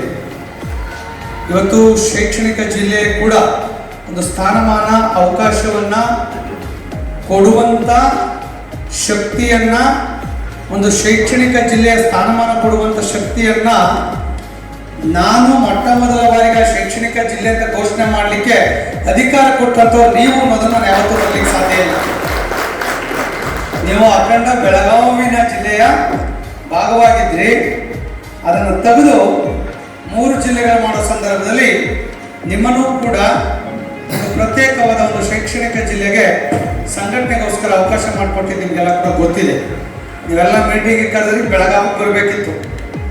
ನಾವು ಬೆಂಗಳೂರಿನಲ್ಲಿ ಬರೋ ರೀತಿಯಲ್ಲಿ ಸಂಘಟನೆಯನ್ನು ತಾವು ಮಾಡಿ ತೋರಿಸಿದ್ದೀರಾ ಅನ್ನೋದನ್ನು ಹೇಳಲಿಕ್ಕೆ ಬಯಸ್ತಾರೆ. ಸಂಘಟನೆಯಲ್ಲಿ ಡಿಸೆಂಟ್ರಲೈಸೇಷನ್ ಆಫ್ ಸಿಸ್ಟಮ್ ಇರಬೇಕು. ಆ ದಿಸೆಯಲ್ಲಿ ಪ್ರಯತ್ನಗಳು ಸಾಗಿದೆ. ಮುಂದುವರೆದು ಇವತ್ತು ನಾವೆಲ್ಲ ಸಂಘಟನೆಗೆ ಯಾತಕ್ಕಾಗಿ ಬಂದಿದ್ದೇವೆ ಅಂದರೆ ನಮ್ಮ ಸಮಸ್ಯೆಗಳನ್ನು, ನಮ್ಮ ಹಕ್ಕುಗಳನ್ನು, ನಮ್ಮ ನೌಕರರಲ್ಲಿರುವಂಥ ಬೇಡಿಕೆಗಳನ್ನು ಈಡೇರಿಸಿಕೊಳ್ಳಿಕ್ಕೆ ನೀವೆಲ್ಲ ನಾಯಕರುಗಳಾಗಿ ಅವರಿಂದ ಚುನಾವಣೆಯ ಮೂಲಕ ಆಯ್ಕೆ ಆಗಿರುವಂಥ ಲೀಡರ್ಸ್ಗಳು ತಾವಿದ್ದೀರಾ. ತಮ್ಮಿಂದ ಆಯ್ಕೆ ಆಗಿರುವಂಥ ಲೀಡರ್ಸ್ಗಳು ಇಲ್ಲಿ ಮೇಲ್ಗಡೆ ಕೂತ್ಕೊಂಡಿದ್ದಾರೆ. ತಾಲೂಕು ಅಧ್ಯಕ್ಷರು, ಜಿಲ್ಲಾಧ್ಯಕ್ಷರು. ಒಂದು ಪ್ರಜಾಪ್ರಭುತ್ವ ವ್ಯವಸ್ಥೆಯನ್ನ ಸರ್ಕಾರಿ ನೌಕರರ ಸಂಘದಲ್ಲಿ ಇನ್ನೂ ಕೂಡ ಜೀವಂತವಾಗಿದೆ. ತಾಲಿಬಾನ್ ರೀತಿಯಲ್ಲಿ ಅರಾಜಕತೆ ಇದೆ ಅನ್ನುವಂಥದ್ದೇನಿಲ್ಲ. ಡೆಮೋಕ್ರಟಿಕಲ್ ಸೆಟಪ್ನಲ್ಲಿ ಚುನಾವಣೆಯ ಮುಖಾಂತರವಾಗಿ ಒಂದು ಇವತ್ತೆಲ್ಲ ಕೂಡ ಇವೆಲ್ಲ ಆಯ್ಕೆ ಆಗಿ ಬಂದಿದ್ದೀರಾ. ಬಹಳಷ್ಟು ಜನ ಬಂದಿರೋರೆಲ್ಲ ಕೂಡ ನಿರ್ದೇಶಕರು, ಪದಾಧಿಕಾರಿಗಳಿಗೆ ಮಾತ್ರ ನಾವು ಕರೆದಿರೋದು. ನಾವು ನೌಕರರಿಗೆ ಕರೆದಿಲ್ಲ. ಕಾರಣ ಇಷ್ಟೇ, ನಾನೆಲ್ಲ ಕಡೆ ಹೋದ ಸಂದರ್ಭದಲ್ಲಿ ಮೊದಲು ನಾವು ಗೆದ್ದಿರುವಂಥವ್ರನ್ನ ಎಜುಕೇಟ್ ಮಾಡೋ ಕೆಲಸ ಮಾಡಬೇಕಾಗ್ತದೆ. ಈ ರಾಜ್ಯದಲ್ಲಿ ಸುಮಾರು 9,200 ಜನ ಚುನಾಯಿತ ನಿರ್ದೇಶಕರು, ಖಜಾಂಚಿಗಳು, ರಾಜ್ಯ ಪರಿಷತ್ ಸದಸ್ಯರುಗಳು, ನಾವೆಲ್ಲ ಕೂಡ ಸೆಕ್ರೆಟರೀಸ್ಗಳು ಈ ವ್ಯವಸ್ಥೆಯಲ್ಲಿ ಕೆಲಸ ಮಾಡ್ತಾ ಇದ್ದೀವಿ. ಲಕ್ಷಾಂತರ 5.5 ಲಕ್ಷದಿಂದ ಗೆದ್ದಿರುವಂಥವ್ರು ಅವರಿದ್ದೇವೆ. ಸೊ ಅವರಿಂದ ಗೆದ್ದಿರುವಂಥ ಜಿಲ್ಲೆ, ತಾಲೂಕು, ಅವರಿಂದ ರಾಜ್ಯಾಧ್ಯಕ್ಷರಿಗೆ ಕೂಡ ಸಿಸ್ಟಮ್ ಆಗಿ ಇವತ್ತು ವ್ಯವಸ್ಥೆಯಲ್ಲಿ ಗೆದ್ದು ಬಂದಿದ್ದೇವೆ. ಬಹುಶಃ ಭಗವಂತ ನಮ್ಗೆ ಯಾರಿಗೂ ಕೂಡ ಸಿಗದೇ ಇರುವಂಥ ಅವಕಾಶ ನಮಗೆ ಕೂತಿರೋಕ್ಕೆ ದೇವರು ಅವಕಾಶವನ್ನು ಮಾಡಿಕೊಟ್ಟಿದ್ದಾರೆ. ನೀವೆಲ್ಲ ಈ ನಿರ್ದೇಶಕರಾಗಿ ಪದಾಧಿಕಾರಿಯಾಗಿ ಆಯ್ಕೆ ಮಾಡಿದ್ದೀರಿ. ಯಾಕೆ ನಿಮ್ಮ ಇಲಾಖೆಯಲ್ಲಿ ಯಾರು ಕೂಡ ಇರಲಿಲ್ವಾ? 700 ಜನ, 500 ಜನ, 300 ಜನ ಎಲ್ಲ ಇದ್ವಿ. ಅವ್ರನ್ನ ಬಿಟ್ಟು ನಿಮ್ಮನ್ನೇ ಯಾಕೆ ಆಯ್ಕೆ ಮಾಡಿದ್ರು? ಅದರ ವಿರೋಧವಾಗಿ ಚುನಾವಣೆ ಮೂಲಕ ಇರಲಿ, ನಿಮ್ಮನ್ನ ಯಾಕೆ ಆಯ್ಕೆ ಮಾಡಿದ್ರು? ಯಾಕೆ ತಾಲೂಕು ಅಧ್ಯಕ್ಷರು, ಜಿಲ್ಲಾಧ್ಯಕ್ಷರು, ಇವರಿಗೆ ಸಮರ್ಥ ಯಾರು ಇರಲಿಲ್ವಾ? ಅವ್ರನ್ನೇ ಯಾಕೆ ಆಯ್ಕೆ ಮಾಡಬೇಕಾಗಿತ್ತು? ಇದು ಯಾರಿಗೆ ಸಿಗದೇ ಇರುವಂಥ ಅವಕಾಶವನ್ನು ಭಗವಂತ ನಮಗೆ ಅವಕಾಶ ಕೊಟ್ಟಾಗ ಇದು ಅತ್ಯಂತ ಸಂಘಟನೆಯ ಪವಿತ್ರವಾದ ಒಂದು ಅವಕಾಶ, ನಮ್ಮ ಇತಿಹಾಸದ ಒಂದು ಮೈಲಿಗಲ್ಲು, ನಮ್ಮ ಬದುಕಿನ ಮೈಲಿಗಲ್ಲು ಅನ್ನುವಂಥದ್ದನ್ನ ನಾವೆಲ್ಲ ಕೂಡ ಅರ್ಥ ಮಾಡ್ಕೊಂಡು ಇವತ್ತು ಈ ವ್ಯವಸ್ಥೆಯಲ್ಲಿ ಕೆಲಸ ಮಾಡಬೇಕಾಗ್ತದೆ. ಆ ದಿಸೆಯಲ್ಲಿ ಈ ಸಂಘಟನೆಗೆ 100 ವರ್ಷಗಳ ಇತಿಹಾಸ ಇದೆ. ಎಲ್ಲೋ ನೆನ್ನೆ ಮನೆ ಹುಟ್ಟಿರೋ ಸಂಘಟನೆ ಎಲ್ಲ, ವ್ಯಕ್ತಿ ನಾವೆಲ್ಲ ಕೂಡ ನಿಮಿತ್ತವಾಗಿ ನಿಲ್ತೇವೆ. ಸಂಘಟನೆ ಮಾತ್ರ ಶಾಶ್ವತವಾಗಿದೆ ಎನ್ನುವಂಥದ್ದನ್ನು ನಾನು ತಮ್ಮೆಲ್ಲರ ಗಮನಕ್ಕೆ ಇಡಲಿಕ್ಕೆ ನಾನು ಬಯಸ್ತೇನೆ. ಇಂಥ ಒಂದು ಸಂಘಟನೆಯಲ್ಲಿ ನಾವೆಲ್ಲ ಕೂಡ ಒಂದೊಂದು ಅವಕಾಶವನ್ನು ಮಾಡಿಕೊಂಡಿದ್ದೇವೆ. ಒಬ್ಬರ ಅಧ್ಯಕ್ಷರು, ಖಜಾಂಚಿ, ಕಾರ್ಯದರ್ಶಿ, ನಿರ್ದೇಶಕರು, ಪದಾಧಿಕಾರಿಗಳು. ಆ ಮೂಲಕ ನಮ್ಮ ಜವಾಬ್ದಾರಿಗಳನ್ನು ಬೈಲ ಪ್ರಕಾರ ಏನೇನಿದೆ ಆ ಜವಾಬ್ದಾರಿಗಳನ್ನು ಸಂಘಟನೆಯಲ್ಲಿ ನಾವೆಲ್ಲ ಕೂಡ ನಿರ್ವಹಿಸ್ತಾ ಇದ್ದೇವೆ. ಸೊ ಹಾಗಾಗಿ ಒಂದಿಷ್ಟು ಸಂಘಟನೆಯಲ್ಲಿ ಶಿಸ್ತುಗಳನ್ನು ತರಬೇಕು, ಪಾರದರ್ಶಕತೆಯನ್ನು ತರಬೇಕು, ಸಂಘಟನೆಯನ್ನು ಸಮರ್ಥವಾಗಿ ಕಟ್ಟಬೇಕು ಅನ್ನುವಂಥದ್ದು ನನ್ನ ಬಹಳ ವರ್ಷಗಳ ಕಲ್ಪನೆ ಆಗಿತ್ತು. ಅದು ಆ ದಿಸೆಯಲ್ಲಿ ಪ್ರಯತ್ನಗಳು ಸಾಗಿದೆ. ಯಶಸ್ಸನ್ನು ಕಂಡಿದ್ದೇವ, ಸಂಪೂರ್ಣವಾಗಿ ಯಶಸ್ಸನ್ನು ಸಿಕ್ಕಿಲ್ಲ. ಆ ದಿಸೆಯಲ್ಲಿ ನಮ್ಮ ಲೀಡರ್ಸ್ಗಳನ್ನು ವ್ಯಾಪ್ತಿಗೆ ತರುವಂಥ ಬಹುಮುಖ್ಯವಾದ ದೊಡ್ಡ ಕೆಲಸವನ್ನು ಪ್ರಾಮಾಣಿಕವಾಗಿ ಇನ್ನೂ ಕೂಡ ಮಾಡ್ತಾ ಇದ್ದೇವೆ ಅನ್ನೋದನ್ನು ಕೂಡ ನಮ್ಮ ಗಮನಕ್ಕೆ ಹೇಳಲಿಕ್ಕೆ ಬಯಸ್ತೇನೆ. ಮೊದಲ ಏನಾಯ್ತು, ಸಂಘಟನೆ ಬರಬೇಕು ಹೋಗ್ಬೇಕು ಅಂದರೆ, ರಾಜ್ಯಾಧ್ಯಕ್ಷ ಬರಬೇಕು ಅಂದರೆ ನಿಮ್ಮ ಕುಂಬಾರ ಹೇಳ್ತಾರೋ ಬಿಡ್ತಾರೋ ಗೊತ್ತಿಲ್ಲ, ನಾನು ನಿಮ್ಗೆ ಹೇಳುವಂಥ ಕೆಲಸವನ್ನ ನನಗಾಗಲೇ ಒಂದು ಗ್ರೂಪ್ಗಳ ಮೂಲಕ ಕಡಿಮೆ ಮಾಡುವಂಥ ಕೆಲಸವನ್ನ ಮಾಡ್ತಾ ಇದ್ದೇವೆ. ಅಂದರೆ ಹೀಗೆ ಕಮ್ಯುನಿಕೇಶನ್ ಅನ್ನುವಂಥದ್ದು ಬಹಳ ಮುಖ್ಯ. ಇವತ್ತು ಇಷ್ಟು ಸಂಖ್ಯೆಯಲ್ಲಿ 24 hours ಒಳಗೆ ಸೇರಕ್ಕೆ ಇರೋದು ಕಮ್ಯುನಿಕೇಶನ್. ಹಾಗಾಗಿ ಇನ್ನೂ ದೊಡ್ಡ ಲೆವೆಲ್ ಕಮ್ಯುನಿಕೇಶನ್ ಸಿಂಪಲ್ ಆಗಿ. ಸೊ ಹಾಗಾಗಿ ಇದೆಲ್ಲದೂ ಕೂಡ ಆಗಿರುವಂಥದ್ದು. ಹಾಗಾಗಿ ಸಂಘಟನೆಯಲ್ಲಿ ಆರ್ಥಿಕ ಶಿಸ್ತಿರ್ಬೋದು, ಕಾರ್ಯಕ್ರಮ ಚಟುವಟಿಕೆಗಳನ್ನು ಮಾಡೋದ್ರ ಮೂಲಕ ಇವತ್ತು ನಾವು ರಾಜ್ಯದಲ್ಲಿ ಮನೆ ಮಾತಾಗಿದ್ದೇವೆ. ಸರ್ಕಾರ ಕೂಡ ನಮ್ಮಗಳ ಬಗ್ಗೆ ಗೌರವವನ್ನು ಕೊಡ್ತಾ ಇದೆ. ಅಧಿಕಾರಿಗಳು ಗೌರವವನ್ನು ಕೊಡ್ತಾರೆ. ತಾಲೂಕು ಅಧ್ಯಕ್ಷರು ತಹಶೀಲ್ದಾರ್ ಹತ್ರ ಹೋದ್ರೆ ಬನ್ನಿ ಅಧ್ಯಕ್ಷ ಅಂತೇಳಿ ಕೂತ್ ಮಾತಾಡ್ತಾರೆ. ಇನ್ಸ್ಪೆಕ್ಟರ್ ಹತ್ರ ಹೋದ್ರೆ ಏರಿ ಅಧ್ಯಕ್ಷ ಅಂತ ಕೇಳ್ತಾರೆ. ಜಿಲ್ಲಾಧ್ಯಕ್ಷ AC ಹತ್ರ ಹೋದ್ರೆ ಗೌರವ ಕೊಡ್ತಾರೆ. ಅಂದ್ರೆ ಯಾವ್ದ್ರಿಂದ ಗೌರವ ಸಿಕ್ಕಿದೆ ಅಂದ್ರೆ ಅದು ನನ್ನಿಂದ ಅಂತ ತಿಳ್ಕೊಂಡ್ರೆ ತಪ್ಪು, ನಮ್ಮಿಂದ ಅಂತ ತಿಳ್ಕೊಂಡ್ರೆ ತಪ್ಪು. ಕರ್ನಾಟಕ ರಾಜ್ಯ ಸರ್ಕಾರಿ ನೌಕರರ ಸಂಘ ಸರಿದಾರಿಯಲ್ಲಿ ನಡೀತಾ ಇರುವಂತಹ ಕಾರಣಕ್ಕಾಗಿ ರಾಜ್ಯದಲ್ಲಿ ನನ್ನೂ ಸೇರಿದಂತೆ, ಇವರು ಸೇರಿದಂತೆ, ನಿಮಗೂ ಸೇರಿದಂತೆ ಗೌರವಗಳು ಸಿಗ್ತಾ ಇದೆ. ನೀವೆಲ್ಲಾದ್ರೂ ಯಾವ್ದಾದ್ರು ಜಿಲ್ಲೆಯಲ್ಲಿ ಹೋಗ್ಬೇಕಾದ್ರೆ ಬೆಂಗಳೂರಲ್ಲೆಲ್ಲ ಪೊಲೀಸ್ ಕೇಸ್ ಹಾಕಿದ್ರೆ ನಾನು ಷಡಾಕ್ಷರಿ ಅವ್ರ ಫ್ರೆಂಡ್, ರಾಜ್ಯಾಧ್ಯಕ್ಷ ಫ್ರೆಂಡು ಅಂದ್ರೆ ಫೋಟೋ ತೋರಿಸಿ ಅಂತ ಹೇಳಿ ಕನ್ಫರ್ಮ್ ಆದ್ರೆ ಬಿಟ್ಟು ಕಳಿಸ್ಬಿಡ್ತಾರೆ. ಇಷ್ಟೇ ಸಿಗ್ತದೆ. ಅಂದ್ರೆ ಯಾಕೆ? ಅವ್ರಿಗೂ ಅರ್ಥ ಆಗಿದೆ ಸರ್ಕಾರಿ ನೌಕರ ಸಂಘ ಒಳ್ಳೆ ರೀತಿಯಲ್ಲಿ ಹೋಗ್ತಿದೆ, ಒಳ್ಳೆ ಕೆಲಸ ಮಾಡ್ತಾ ಇದೆ, ನಮ್ಮ ಪರವಾಗೂ ಕೆಲಸ ಮಾಡ್ತಾ ಇದೆ ಅಂತ ಕೂಡ ಅವ್ರಿಗೂ ಕೂಡ ಖಾತ್ರಿ ಆಗಿದೆ. ಮನೆಗಳಲ್ಲಿ ಕುಟುಂಬಗಳಲ್ಲಿ ಸಂಘಟನೆ ಬಗ್ಗೆ ಒಂದು ಒಳ್ಳೆಯ ಸದಾಭಿಪ್ರಾಯ ಮೂಡಿದೆ ಅಂದರೆ ಬಹುಶಃ ಇದಕ್ಕೆ ಸಾಕಷ್ಟು ವರ್ಷಗಳ ತಪಸ್ಸಿದೆ, ಶ್ರಮ ಇದೆ, ಪರಿಶ್ರಮ ಇದೆ. ನಾವು ಅದನ್ನ ಸ್ವಲ್ಪ ಇನ್ನಷ್ಟು ಕೂಡ ಎಫೆಕ್ಟಿವ್ ಆಗಿ ಮುಂದುವರಿಸ್ಕೊಂಡು ಹೋಗುವಂತ ಕೆಲಸವನ್ನು ಮಾಡ್ತಾ ಇದ್ದೇವೆ, ಮಾಡಬೇಕು, ಮುಂದೆನೂ ಕೂಡ ಮಾಡಬೇಕು ಅನ್ನೋದು ನಿಮ್ಮೆಲ್ಲರ ಜವಾಬ್ದಾರಿ ಆಗಿದೆ ಅನ್ನೋದನ್ನ ನಾನು ಈ ಸಂದರ್ಭದಲ್ಲಿ ಹೇಳಲಿಕ್ಕೆ ಬಯಸ್ತೇನೆ. ಬಹಳ ಜನ ನಿರ್ದೇಶಕರು ಬಂದಿದ್ದೀರ. ನಾನು ಈ ಥರದ ಸಭೆಗಳನ್ನು ಮಾಡುವಂಥದ್ದು ಎಲ್ಲ ಜಿಲ್ಲೆಗಳಲ್ಲಿ, ಈಗಾಗಲೇ 8ನೇ ಜಿಲ್ಲೆಗಳಲ್ಲಿ ಈ ಥರದ ಸಭೆ ಮಾಡ್ತಾ ಇದ್ದೀನಿ. ಸುಮ್ಮನೆ ಜನ ಸೇರಿಸೋದು, ಸಭೆ ಮಾಡೋದು ಮುಖ್ಯ ಅಲ್ಲ. ಅವರಿಂದ ಆಯ್ಕೆ ಆಗಿರುವಂಥವ್ರು ನಾವುಗಳು ಸರಿಯಾದ ರೀತಿಯಲ್ಲಿ ಚುನಾಯಿತ ಪ್ರತಿನಿಧಿಗಳು ಕೆಲಸವನ್ನು ಮಾಡಬೇಕಾಗ್ತದೆ. ಈಗ ನೌಕರರನ್ನ ಆಯ್ಕೆ ಮಾಡಿದ್ದಾರೆ ಯಾವುದೋ ಇಲಾಖೆಗಳಿರಲಿ. ಯಾಕೆ ಆಯ್ಕೆ ಮಾಡ್ತಾರೆ? ಒಳ್ಳೆನಪ್ಪ, ಒಳ್ಳೆ ಕೆಲಸ ಮಾಡ್ತಾನೆ, ಫೋನ್ ಎತ್ತುತ್ತಾನೆ, ಸರ್ವಿಸ್ ಕೊಡ್ತಾನೆ, KJD ಸಮಸ್ಯೆ ಬಗೆಹರಿಸ್ತಾನೆ, ಕ್ಯಾಸ್ ಸಮಸ್ಯೆ ಬಗೆಹರಿಸ್ತಾನೆ, HRMS K2 ಸಮಸ್ಯೆ ಇದೆ ಬಗೆಹರಿಸ್ತಾರೆ. ಅಥವಾ ನಾಳೆ ಇನ್ನೊಂದೇನೋ ಸ್ಟ್ರೈಕ್ ಮಾಡ್ತೀವಿ, ಯಾವುದೋ ಮೇಲೆ ಅಲ್ಲೇ ಆಗುತ್ತೆ, ಒತ್ತಡ ಆಗ್ತದೆ, ಬಂದು ನಮ್ಮ ಜೊತೆ ಗಟ್ಟಿಯಾಗಿ ನಿಂತ್ಕೊಳ್ತಾನೆ, RTS ಬರ್ತಾರೆ, ತೊಂದರೆ ಕೊಡ್ತಾರೆ, ಕಿರಿಕಿರಿ ಮಾಡ್ತಾರೆ, ನಮ್ಮ ಜೊತೆ ಗಟ್ಟಿಯಾಗಿ ಧ್ವನಿಯಾಗಿ ನಿಲ್ತಾನೆ ಅಂತ ಹೇಳಿ ನಮ್ಮನ್ನ ಅವ್ರು ಆಯ್ಕೆ ಮಾಡಿದ್ದಾರೆ. ಅವ್ರು ಆಯ್ಕೆ ಮಾಡಿದಾಗ ನಾವು ಧ್ವನಿಯಾಗಿ ನಾವು ನಿಲ್ಲಿಲ್ಲ ಅಂತ ಹೇಳಿದ್ರೆ ಅವ್ನು ಅಂದ್ಕೊಳ್ತಾನೆ, ಸೊ ಇಂಥ ಪುಣ್ಯಾತ್ಮನಲ್ಲಪ್ಪ ಆಯ್ಕೆ ಮಾಡಿದೆ ಅಂತ ಹೇಳಿ ನೋವನ್ನು ಕೂಡ ಅವ್ನು ಬೈಕೊಳ್ಳೋ ದಿನಗಳು ಕೂಡ ನಾವು ನೋಡ್ತೇವೆ. ಹಾಗಾಗಿ ಅವ್ನು ಬೈಕೊಳ್ಳೋದ ರೀತಿಯಲ್ಲಿ ಅವ್ನು ಯಾವ ರೀತಿ ಹೇಳ್ತಾನೆ ಸ್ಪಂದನೆ ಮಾಡುವಂಥದ್ದು ಏನೆಲ್ಲದೂ ಕೂಡ ಅವ್ನು ಹೇಳ್ತಿದ್ದಂಗೆ NPS OPS ಮಾಡೋಕ್ಕಾಗಲ್ಲ, ಅಥವಾ ಇನ್ನೊಂದು ಯಾವುದೋ ಯೋಜನೆ ಘೋಷಣೆ ಮಾಡಿದ್ರೆ ಆಗೋದಿಲ್ಲ. ಆದರೆ ಸ್ಥಳೀಯವಾಗಿ ಅವ್ನಿಗೇನು ಒಂದು ನೈತಿಕ ಸ್ಥೈರ್ಯ ತುಂಬೋದು, ಆತ್ಮಸ್ಥೈರ್ಯ ತುಂಬೋದು, ಅವ್ನು ಯಾವ ರೀತಿ ರಾಜ್ಯ ಸಂಘದ ಕಾರ್ಯಕ್ರಮ ಚಟುವಟಿಕೆಗಳು ಏನೇನಿದೆ ತಿಳಿಸುವಂಥ ಕೆಲಸವನ್ನು ಮಾಡೋದು, ಹೊಸ ಹೊಸ ಆದೇಶಗಳೇನೇನಾಗ್ತದೆ ಅದೆಲ್ಲ ಕೂಡ ತಿಳಿಸುವಂಥ ಕೆಲಸ ಮಾಡೋದಿರ್ಬೋದು, ಕಮ್ಯುನಿಕೇಷನ್, ಈ ಥರದೆಲ್ಲ ಕೆಲಸ ಮಾಡುವಂಥ ಜವಾಬ್ದಾರಿ ನಮ್ಮ ಮೇಲೆ ಇದೆ. ಹಾಗಾಗಿ ನಾವೆಲ್ಲ ಕೂಡ ಕೆಲಸವನ್ನು ಸಮರ್ಥವಾಗಿ ಮಾಡಿದ್ದೆ ಅದರಲ್ಲಿ ಮುಂದಿನ ಬಾರಿ ಕೈ ಮುದ್ದೆದು ಕಾಲಿಗೆ ಬೀಳೋದು ಬೇರೆ ಬೇರೆ ಏನೇನೋ ಮಾಡೋ ಅವಶ್ಯಕತೆ ಇಲ್ಲ. ಮತ್ತೊಮ್ಮೆ ಕೂಡ ನಮ್ಮನ್ನು ಕೂಡ ಆಯ್ಕೆ ಮಾಡಲಿಕ್ಕೆ ಕೂಡ ಅವರು ಇಷ್ಟಪಡ್ತಾರೆ. ಮತ್ತೆ ಚುನಾವಣೆಗಳಲ್ಲಿ ನಿಲ್ಲೋದು ಬಿಟ್ರೆ ಇದು ಲಾಭದಾಯಕ ಹುದ್ದೆ ಅಲ್ಲ. ಅದು ತಾಲೂಕಿರಲಿ, ಜಿಲ್ಲೆ ಇರಲಿ, ರಾಜ್ಯ ಇರಲಿ, ಈ ತರದ ಒಂದು ವ್ಯವಸ್ಥೆಯನ್ನು ನಾವು ಸಂಘಟನೆಯಲ್ಲಿ ತಂದಿರೋದು. ಅದಕ್ಕೆ ಸಂಬಳ ಆ ಥರದೆಲ್ಲ ಫಿಕ್ಸ್ ಮಾಡಿದ್ರೆ ಸಂಘಟನೆ ಕಮರ್ಷಿಯಲ್ ಆರ್ಗನೈಸೇಷನ್ ಆಗುತ್ತೆ ಎನ್ನುವಂಥ ಕಾರಣಕ್ಕಾಗಿ ಇದು ಸರ್ವಿಸ್ ಆರ್ಗನೈಸೇಷನ್ ಆಗಿವತ್ತು ಕೆಲಸವನ್ನು ಮಾಡ್ತಾ ಇದೆ ಅನ್ನೋದನ್ನ ತಮ್ಮ ಗಮನ ಕೇಳ್ತಾ ಒಳ್ಳೆ ಕೆಲಸ ಮಾಡೋಣ, ಸ್ಪಂದನೆ ಮಾಡೋಣ. ಭಾಳ ಜನ ನೀವು ಸಿಗ್ತಿರೋ, ಮಾತಾಡ್ತಿರೋ, ಎಲ್ಲಿ ಸಿಗ್ತಿರೋ, ಯಾವಾಗಲೂ ವಿಶ್ ಮಾಡ್ತಿರೋ ಗೊತ್ತಾಗೋದಿಲ್ಲ. ಅಟ್ಲೀಸ್ಟ್ ನಾವೇ ನಿಮ್ಮ ಹತ್ರ ಬರುವಂಥ ಒಂದು ವೇದಿಕೆಯನ್ನು ಕೂಡ ಇವತ್ತು ಮಾಡಿದ್ದೇವೆ ಅನ್ನೋದನ್ನು ಕೂಡ ತಮ್ಮ ಗಮನ ಕೇಳಲಿಕ್ಕೆ ಬಯಸ್ತೀನಿ. ಇದ್ರ ಜೊತೆ ಸಂಘಟನೆ ಬಗ್ಗೆ ತುಂಬ ಹೆಚ್ಚಿಗೆ ಮಾತನಾಡೋದು ಬೇಡ. ನಾನು ಇಷ್ಟು ಹೇಳಲಿಕ್ಕೆ ಬಯಸ್ತೇನೆ, ನಾನೊಬ್ಬ ಅಧ್ಯಕ್ಷ, ನನ್ನ ಜವಾಬ್ದಾರಿ ಸಂಘಟನೆ ಅವಕಾಶ ಕೊಟ್ಟಿದೆ, ಪ್ರಾಮಾಣಿಕವಾಗಿ ಕೆಲಸ ಮಾಡಿ, ಸಂಘಟನೆಗೋಸ್ಕರ ಕೆಲಸ ಮಾಡಿ, ರಚನಾತ್ಮಕವಾಗಿ ಕೆಲಸ ಮಾಡಿ, ಕ್ರಿಯಾಶೀಲವಾಗಿ ಕೆಲಸ ಮಾಡಿ. ಸಂಘಟನೆ ಕಟ್ಟಣ. ಸಂಘಟನೆ ಯಾರೋ ಬೆಳೀತಾರೆ, ಯಾರೋ ತುಳಿತಾರೆ ಹೇಳುವಂಥದ್ದು ಬೇಡ. ಒಳ್ಳೆ ಕೆಲಸ ಮಾಡಿದ್ರೆ ಸಂಘಟನೆ ನಮ್ಮನ್ನು ಈ ಹಂತದವರೆಗೆ ಕೂಡ ಬೆಳೆಸುತ್ತೆ ಅನ್ನೋದು ಕೂಡ ನಾನು ನನ್ನ ವೈಯಕ್ತಿಕ ಅನುಭವದಲ್ಲಿ ಕಂಡುಕೊಂಡು. ಬಹುಶಃ ನೀವು ನೋಡ್ತೀರಾ ಇವತ್ತೆಲ್ಲ ಚುನಾವಣೆಗಳು, ವ್ಯವಸ್ಥೆಗಳು ಎಲ್ಲ ಯಾವ ಮಟ್ಟಕ್ಕೆ ಬಂದು ನಮ್ಮ ಸರ್ಕಾರಿ ನೌಕರ ಸಂಘದ್ದು ನಿಂತಿದೆ ಅನ್ನೋದು ನಿಮಗೆ ಕೂಡ ಗೊತ್ತಿದೆ. ಹಾಗಾಗಿ ಚಿಕ್ಕೋಡಿ ಜಿಲ್ಲೆ ಅನ್ನೋದಕ್ಕೇನು ಹೊರತಾಗಿಲ್ಲ. ನಾವೆಲ್ಲ ನೋಡಿದ್ದೀವಿ ಚುನಾವಣೆ, ಮೊನ್ನೆ ನಡೆದಂಥ ಚುನಾವಣೆಗಳು ಹೆಂಗೆ ಆಯಿತು, ಏನೇನಾಯಿತು ಅನ್ನೋದೆಲ್ಲ ಕೂಡ ನೋಡಿದ್ದೀವಿ. ಬಹುಶಃ ನನ್ನಂತ ನೀವು ಆಯ್ಕೆ ಮಾಡಿದಿರೋ, ಬಿಟ್ಟಿದಿರೋ, ಓಟ್ ಹಾಕಿದಿರೋ ಅದನ್ನ ಚರ್ಚೆ ಮಾಡ್ಲಿಕ್ಕೆ ಹೋಗಲ್ಲ. ಇನ್ನೂ ಒಂದು ವರ್ಷ, 1 ತಿಂಗಳಾಗಿಲ್ಲ.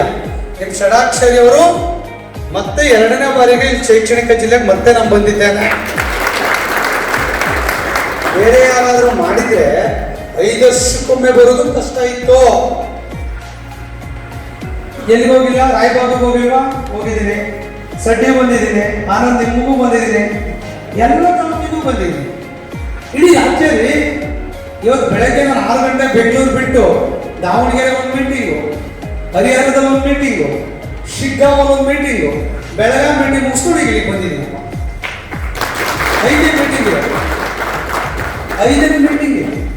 ಮತ್ತು ನಾಳೆ ಬೆಳಗ್ಗೆ ಇನ್ನೊಂದು 4 ತಾಲೂಕು ಹಂಗೆ ಬಿಡೋದಿಲ್ಲ. ಹೋಗೋದು ಒಂದು 10 ನಿಮಿಷ ಮಾತಾಡೋದು, ಏನಿದೆ ಅಪ್ಪ ಹೇಗಿದೆ. ಸೊ ಯಾಕೆ ಮಾತನ್ನು ಹೇಳ್ತೇನೆ ಅಂದರೆ, ಸಂಘಟನೆಯಲ್ಲಿ ನಾವು ಕೆಲಸ ಮಾಡಬೇಕು ಅಂತ ಹೇಳ್ಕೊಂಡವರು ಸ್ಕೀಮ್ ಹಾಕೊಂಡು ಒಳ್ಳೆ ಯಾವುದೋ ಒಳ್ಳೆ ದುಡ್ಡು ಬಿಟ್ಟಿದೆ, ಒಂದು 16 ಕೋಟಿ ದುಡ್ಡು ಇಟ್ಟಿದ್ದೀವಿ, ಹೆಂಗೋ ಇಟ್ಕೊಂಡು ಹೋಗ್ಬಿಡ ನಾನು ಬಂದಾರಲ್ಲ. ಷಡಾಕ್ಷರಿ ಅಧ್ಯಕ್ಷ ಆದಾಗ 0 ಬ್ಯಾಲೆನ್ಸ್. ಇವತ್ತಿನವರೆಗೆ 15-20 ಕೋಟಿ ಬ್ಯಾಲೆನ್ಸ್ ಉಳಿಸಿ ಕಾರ್ಯಕ್ರಮ ಮಾಡಿ ಇಷ್ಟು ದೊಡ್ಡ ಮಟ್ಟಕ್ಕೆ ಮಾಡೋದು ಯಾವುದೂ ಇಲ್ಲ. ಒಳ್ಳೆ ಆಫೀಸ್ ಮಾಡಿದ್ದೇವೆ, ಕಾರ್ಪೊರೇಟ್ ಆಫೀಸ್ ಮಾಡಿದ್ದೇವೆ, ಪ್ರತಿ ವರ್ಷ ಕಾರ್ಯಕ್ರಮಗಳನ್ನು ಮಾಡ್ತೇವೆ. ಪ್ರತಿಭಾ ಪುರಸ್ಕಾರಕ್ಕೆ ಪ್ರತಿ ವರ್ಷ 3 ಕೋಟಿ ಖರ್ಚು ಮಾಡ್ತೇವೆ. ನಿಮ್ಮ ಜಿಲ್ಲೆಯ ತಾಲೂಕಿನ ಮಕ್ಕಳು ಸೇರಿದಂತ ಎಲ್ಲಿದ್ದ ಕಾರ್ಯಕ್ರಮ, ಯಾರು ಮಾತನಾಡ್ತಿದ್ರು? ನಿಮ್ಮ ಮಕ್ಕಳು ನಮ್ಮ ಮಕ್ಕಳೆಲ್ಲ ಕೂಡ ರ್ಯಾಂಕ್ ಬಂದ್ರೆ ಐಡೆಂಟಿಫೈ ಮಾಡೋದು ದಿಕ್ಕಿಲ್ಲ ರೀ. ಪ್ರತಿ ವರ್ಷ 10,000 ಮಕ್ಕಳು ರಾಜ್ಯದ ಮಕ್ಕಳಿಗೆ ಗುರುತಿಸಿ ಕೆಲಸ ಮಾಡಿ ಇಲ್ಲಿಯವರೆಗೆ 55,000 ವಿದ್ಯಾರ್ಥಿಗಳಿಗೆ 12 ಕೋಟಿ ನಗದು ಪುರಸ್ಕಾರ ಕೊಟ್ಟು ಸನ್ಮಾನವನ್ನು ಮಾಡಿದ್ದೇವೆ. ಯಾಕಪ್ಪ ಯೋಚನೆ ಮಾಡ್ಬೇಕಿತ್ತು ನಾವು? ಅವಶ್ಯಕತೆ ಏನಿರಲಿಲ್ಲ. ಇದೆಲ್ಲ ಕೂಡ ಇದು 1 ವರ್ಷ ಮಾಡಿಬಿಟ್ಟು ಬಿಡೋ ಪಾಪ್ಯುಲರ್ ಸ್ಕೀಮ್ ಅಲ್ಲ, ಕಂಟಿನ್ಯೂಸ್ ಆಗಿದೆಯಲ್ಲ. ಡ್ರಾಪ್ ಎಲ್ಲ ಆಗಿದೆಯಾ? ಆಗಿಲ್ಲ. ಈಗ ರಿಸಲ್ಟ್ ಬಂದ್ಬಿಟ್ಟು ಮತ್ತೆ ಚಾಲು, ಈ ವರ್ಷ ಮತ್ತೆ ನಿರಂತರವಾಗಿ ನೋಡಿ. ಯಾರು ಗುರುತಿಸ್ತಾ ಇದ್ರು? ನಿಮ್ಮ ಮಕ್ಕಳೆಲ್ಲ SLC 90, 95, 98 ತೆಗೆದಾಗ ರಿಸಲ್ಟ್ ತೆಗೆದ ಟಾಪರ್ಸ್ ನೌಕರರು ಮಕ್ಕಳು. ಯಾಕೆ 2019 ಪೂರ್ವದಲ್ಲಿ ನಿಮ್ಮ ಮಕ್ಕಳು ತಂದಿದ್ರು ಕೂಡ ನಮ್ಮ ಸಂಘಟನೆ ಗುರುತಿಸ್ತಿಲ್ಲಲ್ಲ? ಇವಾಗ ಗುರುತಿಸ್ತಾ ಇದೆಯಲ್ಲ, ಖುಷಿ ಪಡ್ಬೇಕಲ್ಲ ನೀವು? ಅವಾಗ ಯಾಕೆ ಮಾಡಲಿಲ್ಲ? ನನ್ನಂತ ಅಧ್ಯಕ್ಷ ಇರಲಿಲ್ಲ, ಅದು ನನ್ನ ಜವಾಬ್ದಾರಿ ಅಲ್ಲ. ಹೀಗಾಗಿ ಇದಕ್ಕೆ ಮಾಡಿದ್ದೀವಿ. ಇದು ಶಾಶ್ವತವಾಗಿರುವಂಥ ಸಂಘಟನೆ ಕಾರ್ಯಕ್ರಮಗಳು. ಈ ಕ್ಯಾಲೆಂಡರ್ ಮನೆವರೆಗೆ ಎಷ್ಟು ಆಗ್ತಾ ಇರಲಿಲ್ಲ. ಇವತ್ತು ಇಡೀ ರಾಜ್ಯದಲ್ಲಿ 5,12,000 ನೌಕರರಿಗೆ ಪ್ರತಿ ತಾಲೂಕಿನಲ್ಲಿ ಕೂಡ ಅವರ ಆಫೀಸ್ ಹೋಗಿ ಕೊಡು ಮಾಡುವ ಸಂಘ ಮಾಡಿದೆ. ನಾನು ಯೋಚನೆ ಮಾಡ್ಬೋದಿತ್ತ, ಹೆಂಗವ್ರು ಮಾಡ್ಕೊಳ್ಳಿ ಬಿಡಿ. ಈ ತರ ಹೀಗೆ ಸಂಘಟನೆ ನೌಕರ ಹತ್ರ ಹೋಗಬೇಕು. ಕ್ಯಾಲೆಂಡರ್ ಚೆನ್ನಾಗಿದೆಯಾ? ಕ್ವಾಲಿಟಿ ಇದೆಯಾ? ಎಸ್. ಯಾರೋ ಕ್ಯಾಲೆಂಡರ್ ಸುಮ್ಮನೆ ಕಾಟಾಚಾರ ಬಿಡುಗಡೆ ಮಾಡಿಬಿಟ್ಟು 50 ಪ್ರಿಂಟ್ ಹಾಕೊಂಡು 5 ಲಕ್ಷ ಅಂತ ಪ್ರಿಂಟ್ ಹಾಕ್ಸಲ್ಲ ನಾವು, ಹೌದಲ್ಲ? ಪ್ರತಿಯೊಬ್ಬರಿಗೆ ಹೋಗಲೇಬೇಕು, ರೀಚ್ ಆಗಲೇಬೇಕು, ಬಿಡೋದಿಲ್ಲ. ಅದು ನಾನಂತೂ ಬಿಡೋದಿಲ್ಲ. ಈ ತರದ ಒಂದು ಯೋಚನೆಯನ್ನು ಮಾಡುವಂಥದ್ದು. ಯಾಕೆ ಸಮಯ ಇಷ್ಟು ವರ್ಷ ಆಗಿರಲಿಲ್ಲ ಇವೆಲ್ಲ ಅಲ್ವಾ? ಇದೇ ಸಂಘಟನೆ ಏನ್ ಮಾಡ್ಲಿಕ್ಕೆ ಸಾಧ್ಯ? ನನಗೆ ಮಾನ್ಯ ಮುಖ್ಯಮಂತ್ರಿಗಳ ಹತ್ರ ಬಹುಶಃ ಬಜೆಟ್ನಲ್ಲಿ ಘೋಷಣೆ ಆಗ್ಬೋದು, ಸರ್ಕಾರಿ ನೌಕರರಿಗೆ MSIL ಇನ್ಸ್ಟಿಟ್ಯೂಷನ್ ಮೂಲಕ, ಗೌರ್ಮೆಂಟ್ ಏಜೆನ್ಸಿಯ ಮುಖಾಂತರ ಸರ್ಕಾರದ ಮೂಲಕ ಪ್ರತಿ ಜಿಲ್ಲಾ ಕೇಂದ್ರದಲ್ಲಿ ಫುಡ್ ಗ್ರೈನ್ಸ್ ಇರ್ಬೋದು, ಎಲೆಕ್ಟ್ರಾನಿಕ್ ಗೂಡ್, ಮೆಡಿಸನ್ ಫಾರ್ಮಸಿ ಐಟಮ್ಸ್ಗಳಿರ್ಬೋದು, ಜೊತೆಗೆ ಕಾಸ್ಟ್ಯೂಮ್ಸ್ಗಳು ಇರ್ಬೋದು, ಗ್ರಾಸರಿ ಇರ್ಬೋದು, ಇನ್ಕ್ಲೂಡಿಂಗ್ ಲಿಕ್ಕರು ಕೂಡ 25% ಡಿಸ್ಕೌಂಟ್ ರೇಟ್ ಅಲ್ಲಿ ನಮ್ಮ ಎಂಪ್ಲಾಯ್ಸ್ಗೆ ಜಿಲ್ಲಾ ಕೇಂದ್ರದಲ್ಲಿ ಕೊಡಬೇಕು ಅನ್ನುವಂಥದ್ದು ನೆನ್ನೆ ಕೂಡ ಒಂದು ಚರ್ಚೆ ಆಗಿದೆ. ಈ ಬಜೆಟ್ ನಲ್ಲಿ ಘೋಷಣೆ ಆಗೋದು ಅನ್ನೋ ನಿರೀಕ್ಷೆ ಕೂಡ ಇಟ್ಕೊಂಡಿದ್ದಾವೆ. 20-25% ಡಿಸ್ಕೌಂಟ್ ರೇಟ್ ಅಲ್ಲಿ ಬಹುಶಃ ಹಿಂದೆ ನಾವು ಪ್ರೈವೇಟ್ ಅಲ್ಲಿ ಚಿಕ್ಕೋಡಿ ಮಾಡಿದ್ವಿ, ಬೆಳಗಾವಿ ಇಲ್ಲೇ ಇದ್ದಾರೆ, ಬೆಳಗಾವಿಯಲ್ಲಿ ಮಾಡಿದ್ವಿ, ಇಲ್ಲಾಗಿದ್ದ ಪ್ರೈವೇಟ್ ಅಲ್ಲಿ. ಈ ಗೌರ್ಮೆಂಟ್ ಮೂಲಕ ಮಾಡಬೇಕು ಅಂತ ಯೋಚನೆ ಮಾಡಿ ಇದೆಲ್ಲ ಕೆಲಸಗಳನ್ನು ಕೂಡ ಮೂವ್ ಮಾಡ್ತಾ ಇದ್ದಾರೆ.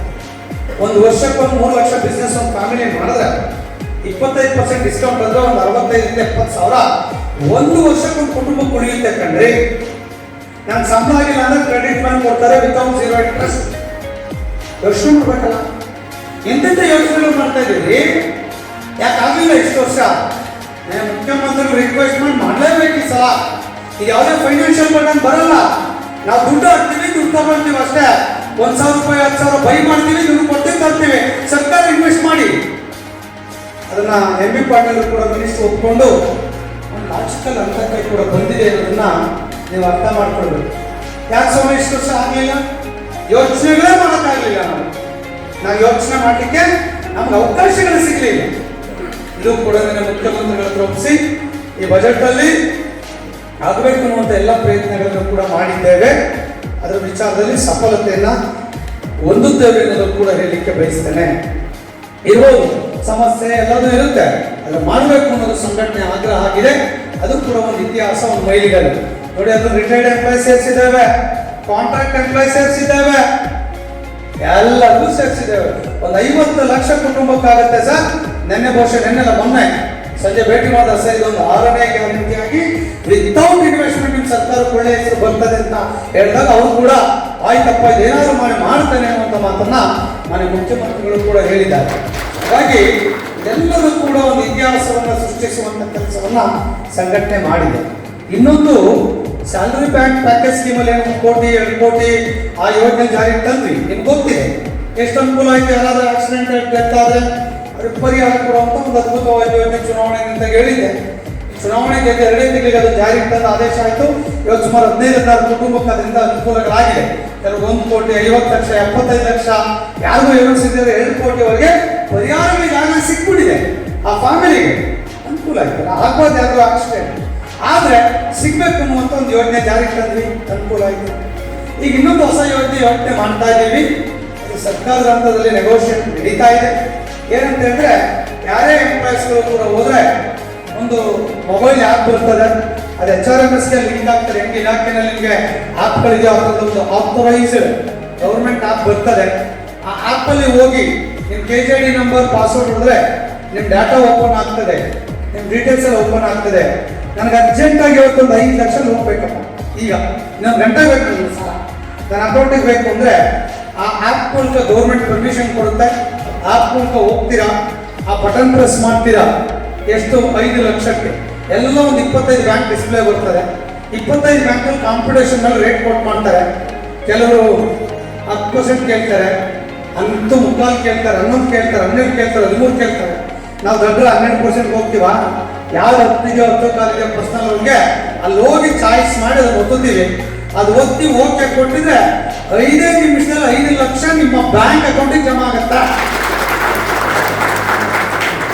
ಯಾವ ಬ್ಯಾಂಕ್ ಆಫೀಸರ್ ಸೈನ್ ಇಲ್ಲ, ಶ್ಯೂರಿಟಿ ಇಲ್ಲ, ರಿಕ್ವೆಸ್ಟ್ ಇಲ್ಲ, ಎಂಥದೂ ಇಲ್ಲ. ಯೋಚನೆ ಮಾಡಿ, 5 ಲಕ್ಷ ಸಾಲ ತಗೊಂಡು ನೀವು 31ನೇ ದಿನದ ಒಳಗಾಗಿ ನೀವು ಸಾಲವನ್ನ 5 ಲಕ್ಷ 29 ದಿನ 30 ದಿನ 31ನೇ ದಿನದ ಒಳಗಾಗಿ 1 ತಿಂಗಳೊಳಗಾಗಿ ಅದನ್ನ ರೀಪೇಮೆಂಟ್ ನಿಮ್ಮ ಅಕೌಂಟಲ್ಲಿ ವಾಪಸ್ ಕಟ್ಬಿಟ್ರೆ ಆ ಬ್ಯಾಂಕ್ ಅಕೌಂಟ್ಗೆ ಒಂದೇ ₹1 ಬಡ್ಡಿಯನ್ನ ಕಟ್ಟಂಗಿಲ್ಲ, ಫ್ರೀ, ಉಚಿತ. 1 ತಿಂಗಳು 1 ದಿನದ ನಂತರ ಆದ್ರೆ ನ್ಯಾಚುರಲ್ ಏನು 10% 10.5% ಫಿಕ್ಸ್ ಆಗಿತ್ತು, ಅದು 11 ಆಗಿತ್ತು. ಅಷ್ಟು ಇಂಟ್ರೆಸ್ಟ್ ಅನ್ನು ನೀವು ಕಟ್ಟಬೇಕು. ಇನ್ನು ಯಾರೋ ಪರ್ಸನಲ್ ಲೋನ್ ಒಂದು 25 ಲಕ್ಷ ಬೇಕು, ಒಂದು 40-50 ಇನ್ಸ್ಟಾಲ್ಮೆಂಟ್, ಅದು ಸೇಮ್ ಸಿಸ್ಟಮ್ ಅಲ್ಲೇ ಬರ್ತದೆ. ಒಂದೇ ಗಂಟೆಯಲ್ಲಿ ಸಿಗುತ್ತೆ. 1 ಅವರ್ ಅಲ್ಲ, 15 ಅವರ್. ಹೌಸಿಂಗ್ ಲೋನ್ ಬೇಕಾ, ವೆಹಿಕಲ್ ಲೋನ್ ಬೇಕಾ, ಎಲ್ಲ ಬರುತ್ತೆ. ಇಮಿಡಿಯೇಟ್ ರೆಡಿ ಮಾಡ್ತಾರೆ. ಟಕ್ ಅಂತ ಹೇಳಿದ್ನಲ್ಲ, ಅರ್ಜೆಂಟಾಗಿ ನನಗೆ ಎಕ್ಸಾಮಿನೇಷನ್ ಮಗನಿಗೆ CET ಕಟ್ಟಬೇಕು, ಹಾಸ್ಪಿಟ್ಲ್ ಯಾವುದೋ ಕಿಡ್ನಿ ಕ್ಯಾನ್ಸರ್ ಹಾಸ್ಪಿಟ್ಲಿಗೆ ಒಬ್ಬ ದುಡ್ಡು ಕಟ್ಟಬೇಕು, ದುಡ್ಡಿಲ್ಲ, ರಿಕ್ವೆಸ್ಟ್ ಮಾಡಂಗಿಲ್ಲಲ್ಲ, ನಿಮ್ಮ ಮೊಬೈಲಲ್ಲೇ ಬರ್ತದೆ. ಕಾಂಪಿಟೇಷನ್ ರೇಟ್ ಆಫ್ ಇಂಟ್ರೆಸ್ಟ್ ಇರ್ತದೆ. ಸೊ ಈ ಯೋಜನೆ ಇಡೀ ದೇಶದಲ್ಲಿ ಈಗಾಗಲೇ 2 ರಾಜ್ಯದಲ್ಲಿದೆ. ಕರ್ನಾಟಕದಲ್ಲಿ ತರಲಿಕ್ಕೆ ಈಗಾಗಲೇ ಫೈಲ್ ಮೂವ್ ಮಾಡಿದ್ದೇವೆ. ಇದು ಅದ್ಭುತವಾಗಿರುವಂತ ಯೋಜನೆ ಆಗುತ್ತೆ ಅನ್ನೋದನ್ನ ಹೇಳಲಿಕ್ಕೆ ಬಯಸ್ತೇನೆ. ನೋಡ್ರಿ, ರೇಟ್ ಆಫ್ ಇಂಟ್ರೆಸ್ಟ್ ನೀವೆಲ್ಲೂ ಬೇಕಾದ್ರೂ ನಿಮ್ಮ ಲೋಯೆಸ್ಟ್ ರೇಟ್ ಎಲ್ಲಿದೆ ಅಲ್ಲಿ ಕೋಟ್ ಮಾಡಿ ತಗೊಳ್ಬಹುದು. ನಿಮಗೆ ಲಿಬರ್ಟಿ, ಸ್ವತಂತ್ರ ನಿಮಗಿದೆ. ಯಾಕೆ ಈ ಯೋಚನೆಗಳು ಬರಲಿಲ್ಲ ಎಷ್ಟು ದಿವಸ? ಹೀಗೆ ಎಷ್ಟೋ ಜನಕ್ಕೆ ಅನುಕೂಲ. ಸಾಲ ತಗೊಳ್ತಾರೆ, ಯಾರು ಕೇಳಿದ್ರು ಅಧಿಕಾರಿಗಳು, ಷಡಾಕ್ಷರಿ ಏನ್ರಿ ಬರೀ ಸಾಲ ಪ್ರಮೋಟ್ ಮಾಡಕ್ಕೆ ನೌಕರಿ ಕಳಿಸ್ತಿದ್ರೆ ಹೇಳಿದ್ರು. ಸಮಯ ಕಷ್ಟದಲ್ಲಿರೋರು ಇದ್ದಾರೆ, ಅವ್ರಿಗೂ ಅನುಕೂಲ ಆಗಲಿ. ಸಾಲ ತಗೊಂಡ್ರೆ ಒಳ್ಳೆ ಕೆಲಸ ಬಳಸ್ತಾರೆ. ಯಾಕೋ ಬಡ್ಡಿಗೆ ಚಕ್ರ ಬಡ್ಡಿ ತಗೊಳ್ಬೋದು, ಅಟ್ಲೀಸ್ಟ್ ಒಂದು ಕಮಿಟ್ಮೆಂಟ್ ಇರ್ತದೆ ಅನ್ನೋದನ್ನು ಕೂಡ ಹೇಳುವಂಥದ್ದು. ಹೀಗೆ ಶ್ಯೂರಿಟಿ ಇಲ್ಲ, ರಿಕ್ವೆಸ್ಟ್ ಕೇಳಂಗಿಲ್ಲ, ನೀವೇ ಎಷ್ಟು ಬೇಕೋ ಅಷ್ಟು ತಗೊಳ್ಳೋದು ಬಿಡುವಂಥ ಒಂದು ಅದ್ಭುತವಾಗಿರುವಂಥ ಒಂದು ಕಲ್ಪನೆ. KJD ಆನ್ಲೈನ್ ಎಷ್ಟು ಅನುಕೂಲಗಳಾಗಿ ಇದರಿಂದ. ಹೋಗಿ ಬೆಳಗಾವಿಗೆ ಹೋಗಿ ಕೈ ಮುಗಿದು ಕಾಲಿ ಬೀಳೋ ಪರಿಸ್ಥಿತಿ ಇವತ್ತು ನಿಮ್ಗಿಲ್ಲ. ಮನೆ ಬಾಗಿಲಿಗೆ ಸಿಸ್ಟಮ್ ಬಂದಿದೆ. ಈಗ ESR ತರಲಿಕ್ಕೆ ಕೊಟ್ಟಿದ್ದೇವೆ, ರೆಡಿ ಆಗಿದೆ ಎಲ್ಲ. ಇನ್ ಮುಂದೆ ನೀವು ರಜಾ ಕೊಡೋದು ಕೂಡ ಆನ್ಲೈನ್ ಕೊಡ್ಬೇಕು. ಎನ್ಕ್ಯಾಶ್ಮೆಂಟ್ ಬೇಕಾ ಆನ್ಲೈನ್ ಅಲ್ಲಿ ಕೊಡ್ಬೇಕು. Increment online, everything online. ಏನು ನೀವು ಹೋಗ್ಬೇಕು, ಕೈ ಮುಗಿಬೇಕಿಲ್ಲ, ಇನ್ನೊಂದು ವರ್ಷದಲ್ಲಿ ಜಾರಿಗೆ ಬರುತ್ತೆ. ಇಡೀ ರಾಜ್ಯದಲ್ಲಿ ಕೆಲವು ಇಲಾಖೆನಲ್ಲಿ ಹೆಲ್ತ್ ಅಲ್ಲಿ, ಸಿರಿಕಲ್ಚರ್, ಹಾರ್ಟಿಕಲ್ಚರ್ 100 ಜನ ರ್ಯಾಂಕ್ ಆಫೀಸರ್ ಇಲ್ಲ. ಇನ್ನು ಮುಂದೆ ಇಡೀ ದೇಶದಲ್ಲಿ ಒಬ್ಬರೇ 5 ಲಕ್ಷ ಜನದ ಸಂಬಳ ಮಾಡುವಂತ ಸಿಂಗಲ್ ರ್ಯಾಂಕ್ ಆಫೀಸರ್ ಬರ್ತಾರೆ. 3 ಡೈರೆಕ್ಟ್ ಸಂಬಳ ಆಗುತ್ತೆ. ಪ್ರತಿ ತಿಂಗಳು 30ನೇ ತಾರೀಕು ಸಂಬಳ ಆಗುತ್ತೆ. ಇನ್ನು ಮುಂದೆ ಎಸ್ಟಾಬ್ಲಿಷ್ಮೆಂಟ್ ಇರಲ್ಲ. ಅಲ್ಲಿ ಬಿಲ್ಲು, ಕರ್ಣಿಕ, ಕ್ಲರ್ಕು, ಟ್ರೆಜರಿಗೆ ಹೋಗ್ಬೇಕು, ಅಲಾಟ್ಮೆಂಟ್, ಬಿಲ್ಲು, ಕೌಂಟರ್ ಸೈನ್ ಯಾವುದು ಇಲ್ಲ. ಟಿಎದು ಇಲ್ಲ, ಸಿಜಿದು ಇಲ್ಲ, ಸ್ಯಾಲ್ರಿದು ಇಲ್ಲ, ಅರಿಯರ್ಸ್ದು ಇಲ್ಲ. ಎಲ್ಲ ಬೆಂಗಳೂರಿನಲ್ಲಿ ಕೂತ್ಕೊಂಡೆ ಸೆಂಟ್ರಲೈಸ್ ಆಗಿ ಆನ್ಲೈನ್ ಮೂಲಕನೇ ನಿಮ್ಮ ಸ್ಯಾಲ್ರಿ ಆಗುತ್ತೆ. ಪ್ರತಿ ತಿಂಗಳು 30-31ನೇ ತಾರೀಕು ನಿಮ್ಮ ಅಕೌಂಟ್ಗೆ ಬೆಂಗಳೂರಿಂದ ಒಬ್ಬರು ಡ್ರಾಯಿಂಗ್ ಆಫೀಸರ್ ನಿಮ್ಮ ಸಂಬಳ ನಿಮ್ಮ ಅಕೌಂಟಿಗೆ ಜಮಾ ಆಗುತ್ತೆ. ಯೋಚನೆ ಮಾಡಿ. ಕೇಂದ್ರದಲ್ಲಿ ಅದೆಲ್ಲ ಕೂಡ ಬರ್ತಾ ಇದೆ. ಸುಧಾರಣೆಗಳಲ್ವಾ ಇದೆಲ್ಲ. ನಾವು ಇಲ್ಲಿವರೆಗೆ ನೋಡಿದ್ವಿ 6 ತಿಂಗಳು ಸಂಬಳ ಆಗದೆ ಇರೋ ದಿನ ನೋಡಿದೀವಿ. ಸರ್ವ ಶಿಕ್ಷೆ ಅಭಿಯಾನ ಪ್ಲಾನ್ ಸ್ಕೀಮ್, ಬಹುಶಃ ಹೆಲ್ತ್ ಡಿಪಾರ್ಟ್ಮೆಂಟ್ 0, 1, 2, 3 8 ICDS ಸ್ಕೀಮ್ 3 ತಿಂಗಳು ಇವತ್ತಿಗೂ ಸಂಬಳ ಆಗ್ತಾ ಇಲ್ಲ. ಯಾವ ಕಾಲದಲ್ಲಿ ಇದ್ದೇವೆ ಸಮಯ? ಇವೆಲ್ಲ ಕೂಡ ನಮ್ಮ ಕಣ್ಣು ಮುಂದೆ ಇದೆ, ಪ್ರಶ್ನೆ ಇಲ್ಲ. ಇಂಥ ಸುಧಾರಣಾ ಕ್ರಮಗಳನ್ನು ಇವತ್ತು ನಾವು ತರ್ತಾ ಇದ್ದೇವೆ. ಈಗ ಬಹುಶಃ ಹೆಲ್ತ್ ಸ್ಕೀಮ್ ಮನೆಯವರಿಗೆ ಜಾರಿಗೆ ತಂದಿದ್ದೇವೆ. ಸಮಸ್ಯೆ ಇದೆ, 100% ಆಗಿದೆ, ಆಗಿಲ್ಲ. ನಿನ್ನೆ ಕೂಡ ಮುಖ್ಯಮಂತ್ರಿಗಳು ಭೇಟಿ ಮಾಡಿದ್ದೇವೆ. ಬಜೆಟ್ ಮುಗಿದ ಮೇಲೆ ಅಪ್ರೂವ್ ಮಾಡ್ತಾ ಇದ್ದಾರೆ. ಈಗ ಏನಾಗಿದೆ ಎಕ್ಸಿಸ್ಟಿಂಗ್ ಸ್ಕೀಮ್ ನಲ್ಲಿ, ಎಕ್ಸಾಂಪಲ್ ಮೆಟರ್ನಿಟಿ ಸರ್ಜರಿ, ಒಂದು ಹೆರಿಗೆ ಆಯಿತು ಅಂತ ಹೇಳಿದ್ರೆ ಒಂದು ಶಸ್ತ್ರಚಿಕಿತ್ಸೆ ಮಾಡಲಿಕ್ಕೆ 12,000 ಪ್ಯಾಕೇಜ್ ಇದೆ ಗೌರ್ಮೆಂಟ್ ಅಲ್ಲಿ CGHS. ಅದಕ್ಕೆ 30% ಹೈಕ್ ಮಾಡಿ ಹೊಸ ಕ್ಯಾಶ್ ಯೋಜನೆ ಬಂದಿದೆ. 30 ಅಂದ್ರೆ 3,600 ರೂಪಾಯಿ, 12 15,600 ರೂಪಾಯಿ. ಅದು ಗೌರ್ಮೆಂಟ್ ಹಾಸ್ಪಿಟಲ್ ಸರ್ಜರಿ ಮಾಡ್ತಾರೆ ಇವತ್ತು, ಆಗಲ್ಲ. ಈಗ 2014 ರೇಟ್ಸ್ ಏನಿತ್ತು CGHS ಇವತ್ತು ರಿವೈಸ್ ಆಗಿ 2025 ನ್ಯೂ ರೇಟ್ಸ್ ಬಂದಿದೆ. ಅದ್ರ ಪ್ರಕಾರ ಅದು 16,000 ಹೋಗಿ 32,000 ಹೊಸ ರೇಟ್ಗೆ ಪ್ರಪೋಸಲ್. ಎಕ್ಸಾಂಪಲ್ ಒಂದು ಆ ಥರದ್ದು 1,200 ಡಿಸೀಸಸ್ ಅಥವಾ ಏನು ಕಾಯಿಲೆಗಳಿದೆ ಅದಕ್ಕೆ ಈಗ ಪ್ರಪೋಸಲ್ ಹೋಗಿದೆ. ಎಲ್ಲದೂ ಕೂಡ ರಿವೈಸ್ ರೇಟಿಗೆ ಪ್ರಪೋಸಲ್ ಹೋಗಿದೆ. ಮನೆ ಮುಖ್ಯಮಂತ್ರಿಗಳ ಅಧಿಕಾರಿಗಳು ಬಜೆಟ್ ಪ್ರಿಪರೇಷನ್ ಅಲ್ಲಿ ಬಿಸಿ ಇದ್ದಾರೆ. ಬಜೆಟ್ ಮುಗಿದ ಮೇಲೆ ಅದು ಅಪ್ರೂವ್ ಆದರೆ ಇಡೀ ರಾಜ್ಯದಲ್ಲಿರುವಂಥ ಎಲ್ಲ ಹಾಸ್ಪಿಟಲ್ ಎಂಪನಲ್ ಆಗ್ತದೆ, MOU ಆಗುತ್ತೆ. ಈಗಿರುವಂಥ 200 ಹಾಸ್ಪಿಟಲ್ ಇರುತ್ತೆ, 400 ಹಾಸ್ಪಿಟಲ್ ಸೇರುತ್ತೆ. ಎಲ್ಲ ಹಾಸ್ಪಿಟಲ್ ಕಾಂಪಿಟೇಷನ್ ಮೇಲೆ ನಮಗೆ ಸರ್ವಿಸ್ ಅನ್ನು ಕೊಡಲಿಕ್ಕೆ ಮುಂದೆ ಬರ್ತದೆ. ಬಹುಶಃ 15-20 ದಿವಸದಲ್ಲಿ ಹೊಸ CGHS ರೇಟ್ ಅಪ್ರೂವ್ ಆದರೆ, ಮುಖ್ಯಮಂತ್ರಿಗಳು ಫೈನಾನ್ಸ್ ಡಿಪಾರ್ಟ್ಮೆಂಟ್ಗೆ ಬಂದಿದೆ ಫೈಲ್, ಅಪ್ರೂವ್ ಆದರೆ ಇಡೀ ರಾಜ್ಯದ ಆರೋಗ್ಯ ಯೋಜನೆ ಒಂದಿಷ್ಟು ಸಮಸ್ಯೆ ಇದೆ, ಆ ಸಮಸ್ಯೆಗೆ ಪರಿಹಾರ ಸಿಗುತ್ತೆ ಅಂತೇಳಿ 100ಕ್ಕೆ 100 ಅಭಿಮಾನದಿಂದ ಹೇಳಲಿಕ್ಕೆ ನಾನು ಬಯಸ್ತೇನೆ. ಇದೆ ಈಗ ಸಮಸ್ಯೆ ಇಲ್ವಾ? ಇದೆ. ಅದಾದ್ರೂ ಯೋಜನೆ ಜಾರಿಗೆ ತಂದಾಗ ಸಮಸ್ಯೆ ಇರುತ್ತೆ, ಇದ್ದೇ ಇರುತ್ತೆ. ಮತ್ತೆ 100% ಸರಿ ಆಗ್ಬಿಟ್ರೆ ನಾವು ದೇವರಾಗಿ ಕೊಡ್ತೀವಲ್ಲ. ಈಗ ಹೆಣ್ಣು ಮಕ್ಕಳಿಗೆ ನಿಮ್ಮ ತಂದೆ ತಾಯಿಯರು ಮೇಡಮ್ ಎಲ್ಲಿದ್ದಿಷ್ಟು ದಿವಸ ಇರಲಿಲ್ಲ, ಸೇರಿಸಿದ್ದೇವೆ ಇದರಲ್ಲಿ. ನನ್ನ ಯಾವುದೋ ಒಂದು ಜಿಲ್ಲೆಯವರು ಕೂಡ ಹಾಸ್ಪಿಟ್ಲ್ಗಳು ಕಾಂಪಿಟೇಷನ್ ಕೊಡೋದಿಲ್ಲ. ಮನೆ ಯಾವುದೋ ಕಾರ್ಡಿಗೆ ಒಂದು ಪ್ರಾಬ್ಲಮ್ ಆಯಿತು, ನನಗೆ ಫೋನ್ ಮಾಡಿದ್ರು. ಬೆಂಗಳೂರು ಜಯದೇವ ಕರೆಸಿದೆ, ಸುಮಾರು 7 ಲಕ್ಷ ಕುಟುಂಬ ಕುಳಿತು. ಪ್ರೈವೇಟ್ ಹಾಸ್ಪಿಟಲ್ ಆದರೆ 8 ಲಕ್ಷ 10 ಲಕ್ಷ ಕಟ್ಟಬೇಕಾಗಿತ್ತು. ಅಂದ್ರೆ ನಮ್ಮಲ್ಲಿ ಗೊತ್ತಿರಲ್ಲ, ಯಾವ ಹಾಸ್ಪಿಟ್ಲಿಗೆ ಹೋಗ್ಬೇಕು, ಎಲ್ಲಿ ಹೋಗ್ಬೇಕು ಗೊತ್ತಿಲ್ಲ. ಸರ್ ನನ್ನ ಫ್ಯಾಮಿಲಿನೇ ಸೇರಿಸಿಲ್ಲ, ಡೀಟೇಲ್ KJD ಓಪನ್ ಆಗ್ತಿಲ್ಲ, ಏನು ಮಾಡಬೇಕು ಅಂತ ಫೋನ್ ಮಾಡ್ತಾ ಇದ್ದೀನಿ. 10 ಜನ ನೋವು ಸಹ ಬರ್ಕೊಂಡಿರ್ತೀರಿ, ಸೇರಿಸಿ ಕೂತ್ಕೊಳ್ಳಿ ಮಾಡಿ, ಇದು ನಾನು ಮಾಡ್ಬೇಕಾ ಕೂತ್ಕೊಂಡು. ಇನ್ನು ಕೆಲವು ಪ್ರಾಬ್ಲಮ್ಗಳು, ಸರ್ ನಾನು ಔಟ್ ಆಗ್ಬಿಟ್ಟಿದ್ದೀನಿ ಸರ್, HRMS ಕಟ್ಟಾಗಿಲ್ಲ, ಈಗ ಏನು ಮಾಡಬೇಕು ಸರ್ ಅಂತ. ಬೇಡ ಬಿಡು, ಅವಶ್ಯಕತೆ ಇಲ್ಲ. ಎಷ್ಟು ಅಂತ ಹೇಳಿದ್ರೆ ಪ್ರತಿನಿತ್ಯ ಸಮಸ್ಯೆಗಳೇ ಆಗಿದೆ. ಏನು ಮಾಡೋಣ, ನಾವಂತ ಬೇಸರ ಮಾಡ್ಕೊಳ್ಳಲ್ಲ. ನಾವೇನೇನು ಇನ್ಸ್ಟ್ರಕ್ಷನ್ಗಳನ್ನು ಕೊಡ್ತೇವೆ ಅದನ್ನು ಫಾಲೋ ಮಾಡಬೇಕಲ್ಲ, ಮಾಡ್ತಾ ಇಲ್ಲ. ಇನ್ನು ಹಾಸ್ಪಿಟ್ಲ್ಗಳ ಕತೆ ಹೆಂಗಾಗಿದೆ ಅಂದ್ರೆ ಮಾಫಿಯಾಗಳು. ಅವ್ರೇನಂದ್ರೆ ಇಲ್ಲಿ 25,000 ಸಿಗುತ್ತೆ, 50 ಆಗುತ್ತೆ, ನಾನು ಯಾಕೆ 25,000 ಲಾಸ್ ಮಾಡ್ಕೊಳ್ಳಿಕ್ಕೆ ಸಿಗದೇ ಇಲ್ಲ. MOU ಆಗಿದೆ, MPNL ಆಗಿದೆ, ಇಲ್ಲ ಸರ್ ಇದು ಕೊಡ್ಲಿಕ್ಕಾಗಲ್ಲ ಅಂತ. ಅದಕ್ಕೆ ಇವ್ರುಗಳು ವಾಟ್ಸಪ್ನಲ್ಲಿ ಹಾಕೋದು, ಇದು ಹಳ್ಳ ಹಿಡಿದ ಯೋಜನೆ ಹಾಕಬಾರ್ದು. ನಿಮ್ಮ ಜಿಲ್ಲಾಧ್ಯಕ್ಷ ಇರ್ತಾರಲ್ಲಿ, ನಿಮ್ಮ ನೋಡಲ್ ಆಫೀಸರ್ ಅಂತ ಹೇಳಿ ಗೌರ್ಮೆಂಟ್ ಡಾಕ್ಟರ್ಸ್ ಮಾಡಿದ್ದೇವೆ, ಅವ್ರಿಗೆ ಫೋನ್ ಮಾಡಿದ್ರೆ ಬಂದು ಕೂತಿದ್ದು ಟ್ರೀಟ್ಮೆಂಟ್ ಕೊಡಿಸ್ತಾನೆ. ಕೆಲವಷ್ಟು ಪೇಷಂಟ್ಸ್ ಯಾವಾಗಲೂ ಇಲ್ಲ, ಅರ್ಜೆಂಟ್ ಆಗ್ಬಿಡ್ಬೇಕಲ್ಲ. ಇದೆಲ್ಲ ತಿಳ್ಕೊಳ್ಬೇಕು.